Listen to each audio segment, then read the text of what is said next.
سلام الله عليكم ورحمة الله تعالى وبركاته داواداyaal ku soo dhawaada barnaamijkeennii ciyaaraha oo aan ku qaada dhigi doono qodobo aad u xiiso badan sida kooxda Arsenal oo maalmo jahwareer ah dhex mushaacaysay kadib ugu dambeyntii ku guuleysatay in ay gacanta ku dhigto macallimkii Leyli lahaa iyo Mikel Arteta laacibkoodii hore oo noqday iyo taageerayaasha oo durba aad u faraxsan miyuu hogaamin doona kooxda Arsenal kulanka Everton ee Sabtidatan ay ciyaarayaan kooxda Arsenal oo iyadana dhankeeda war rasmi ah ka soo saartay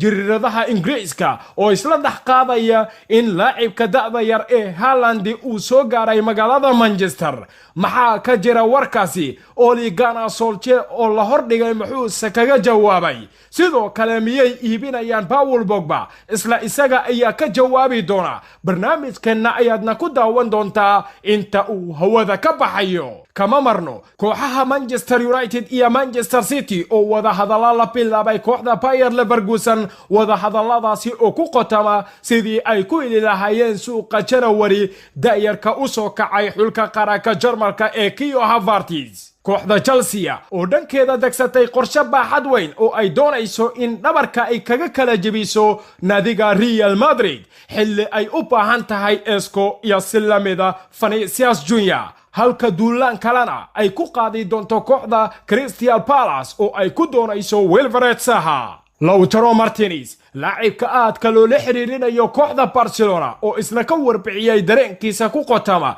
in uu ku faraxsan yahay Inter iyo in uu doonayo inuu aado kooxda Barcelona qodobada iyo kuwa kale aad u xiiso badan ayaadna ku daawan doontaa barnaamijkeena inta uu hawada ka baxayo ugu horeyn laagsar muuqaalkan subscribe dhaho channelkeena adigoo riixaya calaamada gambaleelka si aad u noqoto daawadaha ugu horeeya ee muuqaaladeena mahadsanid halkani waa Tulito Channel maalmihii ugu dambeeyay guux badan ayaa ka taagnaa cidda qaban doonta shaqada macallinimo ee kooxda Arsenal kana dhisan waqooyiga magaalada London laakiin ugu dambeyntii waxay nasiib u yeesheen koor kulanka Everton in gacanta ay ku soo dhigaan halyaygoodii hore ee Mikel Arteta kaasi oo isagoo ciyaariyaan ah ay kaga soo iibsadeen Everton bishii Agoosto ee sanadkii 2011 adduun lacageed gaaraya 10 milyan oo gani waqtigaasina Arsenal waxa gacanta ku hayay macallimkoodii hore ee Arsene Wenger kabtankii hore ee kooxda Arsenal ayaana haatan waxa uu nasiib u yeeshay in kooxdiisii hore uu macallim u noqdo inkastoo muddooyinkii ugu dambeeyay uu hoos joogay u ahaa Pep Guardiola dadyowga dunidoo dhanna waxay yaqiinsan yihiin in waqti xaadirka kan Arsenal ay heshay macallimkii ku habboonaa Arsenal wuxuu u saftay Mikel Arteta isagoo ciyaariyaan ah 150 kulan waxaana safka hore uu ku soo bilowday 130 kulan oo kamida kulamadaasi waxaana awood u yeeshay in goolka uu ku hubsado ilaa iyo 16 gool halka caawiya uu ka noqday 8 gool waxaana uu kula guuleystay 2 jeer oo kala duwan tartanka FA Cup-ka haatanina isagoo macallim ah ayuu hogaamin doonaa kooxdiisii hore ee ku ciyaarta istaadiyaha Emirates Stadium kooxda Arsenal ayaa sidoo kale war rasmi ah ka soo saartay cidda laylin doonta kulanka Everton oo ay Sabtida la ciyaari doonaan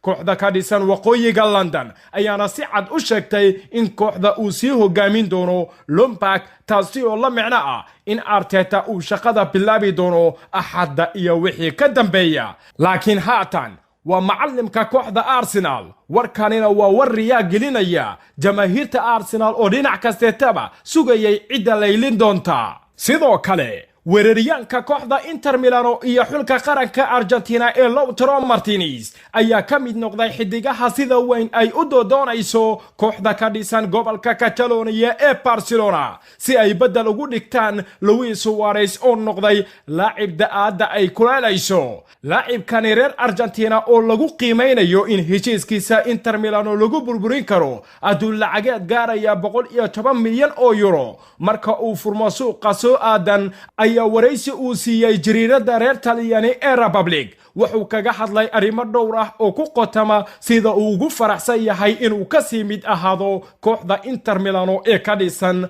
cariga Serie A Talyaaniga. waxaana uu yiri waan ku faraxsanahay Inter Milano, halkani waa gurigayga, kalsooni ayaana ku qaba Antonio Conte. soo jiidashada kooxaha kale waxay la macno tahay inaan horumar sameeyo isla markaana aan u shaqeeyo habka saxda ah. tani waa waxa ugu muhiimsan aniga ahaan, laakiin sida aan sheegayo halkani waa sida gurigayga oo kale. waxaana ugu mahadcelinayaa Inter Milano oo iga caawisay koriimadaydii. waxaan u diiday dhammaan dalabyada kale sababo la xiriira Inter Milano. waxaan ku doortay kooxdan taariikhda iyo heerka ciyaartooyda iyo jaceylka taageerayaasha, ayuu dhinac kasteetaba caddeeyey Lautaro Martinez oo dhinac kasteetaba bannaanka soo dhigay galgacaylka uu u qabo in uu ka sii mid ahaado kooxda ka ciyaarta horyaalka Serie A Talyaaniga ee Inter Milano, oona ka mid ah kooxaha sida weyn looga boqo guud ahaan caalamkan. kooxda Chelsea ee ka dhisanna galbeedka London iyadana waqti xaadirka kan waxay wadaa qorshayaal baaxad weyn oo ku qotama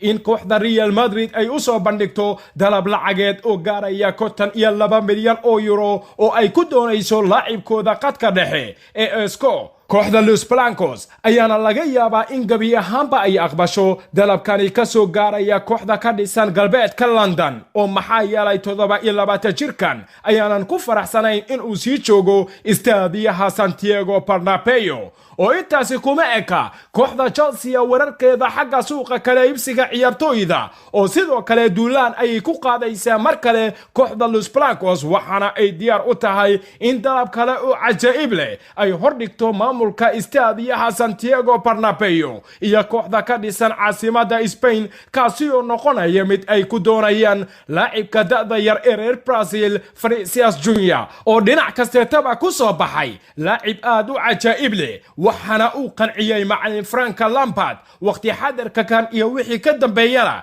jariiradaha Ingiriiska waxay tilmaamayaan in uu yahay dooqa koobaad ee kooxda Stamford Bridge. Chelsea sidoo kale duulaankeeda January waxa uu ku habsan doonaa kooxda Crystal Palace, oo maxaa yeelay waxay raacda dheer ay ugu jiraan tan iyo suuqii hore iyadoo xayiraade ay saarnayd Wilfried Zaha oo baxsad u ahaa in gabi ahaanba uu ka tago kooxda Crystal Palace. waxaana uu doonayaa in uu ka qayb noqdo koox ka ciyaarta tartanka Champions League. Arsenal iyo kooxo kale ayaana aad u xiiseynayay, laakiin waqti xadirka kan Chelsea ayaa diyaar u ah in suuqa jannayo gacanta ay ku soo dhigto. kooxda ka dhisan galbeedka London ayaana u baahan in guud ahaanba wacdara ay ka dhigto caalamkan siiba tartanka Champions League iyo horyaalka Premier League ee dalka Ingiriiska. arrintaasina ma sahlana ilaa iyo ay ka helayso ciyaartooy meeqaam iyo mug ku leh guud ahaanba caalamka Yurub.